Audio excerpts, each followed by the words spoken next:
नमस्कार दोस्तों, मैं हूं विजय विद्रोही। आप मुझसे जुड़ चुके हैं, इसके लिए आप सबका तहे दिल से शुक्रिया। और अगले 6-7 मिनट सिर्फ आपसे जुड़े रहने की कोशिश करूंगा। छोटा सा वीडियो बना रहा हूं और ये छोटा सा वीडियो मैं इकोनॉमिक टाइम्स मेरे हाथ में है, इस पर एक खबर छपी है, उसके आधार पर बना रहा हूं।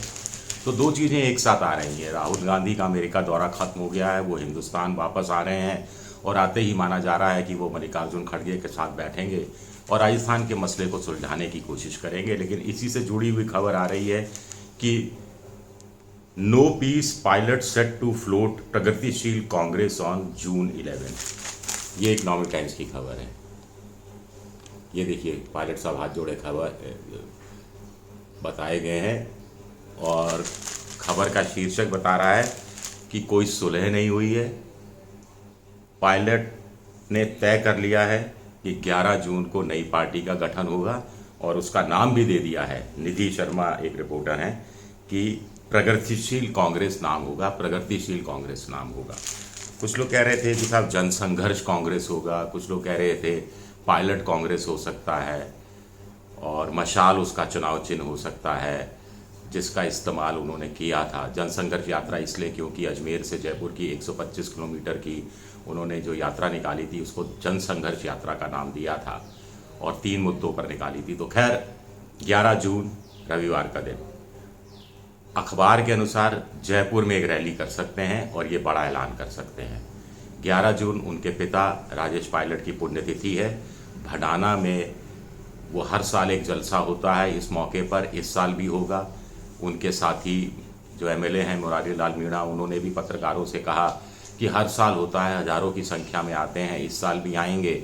और एक जगह पायलट साहब की 1.5-2 साल से मूर्ति अनावरण का इंतज़ार कर रही है, अभी चादर से ढकी हुई है, उसका अनावरण करेंगे सचिन पायलट, और उसके लिए भी उन्होंने 11 जून का दिन नियत किया है।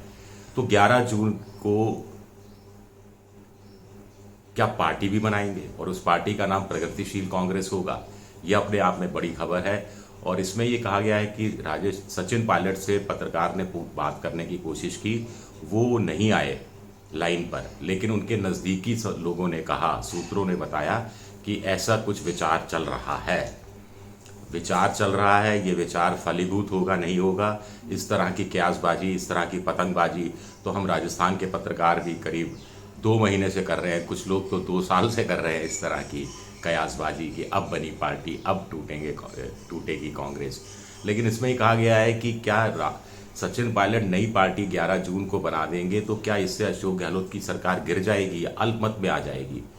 देखिए, जब मानेसर गए थे सचिन पायलट विधायकों को साथ लेकर, तो शुरू में दावा किया गया था कि 30 एमएलए लेकर जा रहे हैं।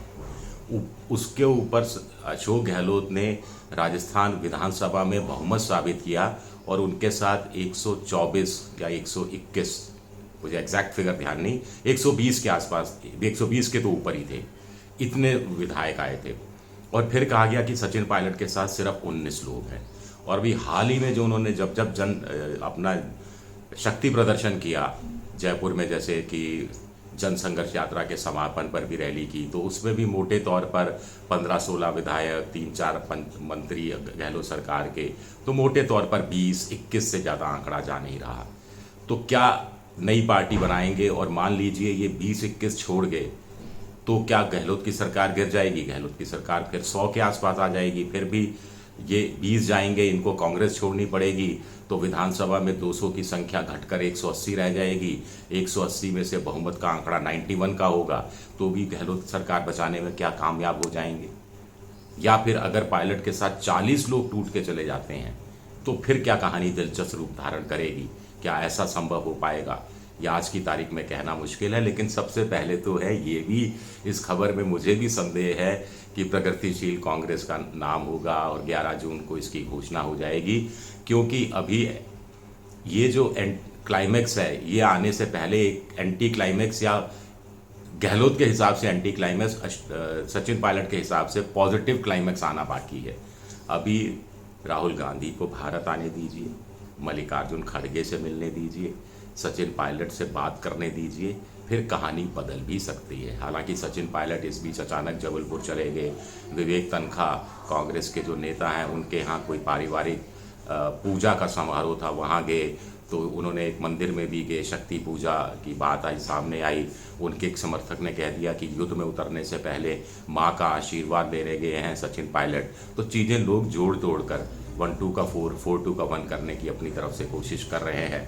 ये तो अब सचिन पायलट ही जानते हैं कि वो नई पार्टी वास्तव में बनाएंगे या नहीं बनाएंगे। इतनी आसानी से कांग्रेस छोड़ देंगे, इसका मतलब है इकोनॉमिक टाइम्स की खबर के अनुसार तो 11 जून को नई पार्टी बनाएंगे और नई पार्टी के गठन के साथ साथ ही स्वाभाविक है उनको कांग्रेस की प्राथमिक सदस्यता से इस्तीफा देना पड़ेगा।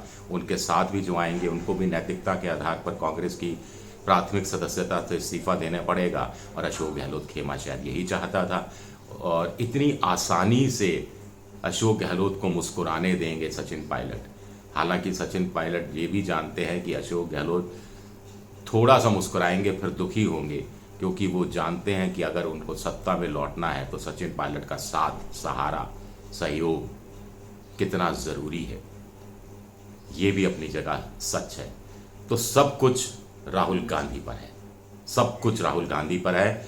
और मुझे लगता है कि इकोनॉमिक टाइम्स में ये जो खबर छपी है, या यूँ कहा जाए कि प्लांट करवाई गई है, छपवाई गई है, वो राहुल गांधी को एक अंतिम मौका देने का मौका दिया गया है, अंतिम अवसर, कि संभाल सकते हो तो संभाल लो, कुछ दे सकते हो तो दे दो, नहीं तो फिर जय राम राम, राम राम साहब। दूसरे शब्दों में, एक तो अभिवादन के स्वर में होता है राम राम, एक जब विदा कोई होता है तो भी कहता है ठीक है चलते हैं राम राम।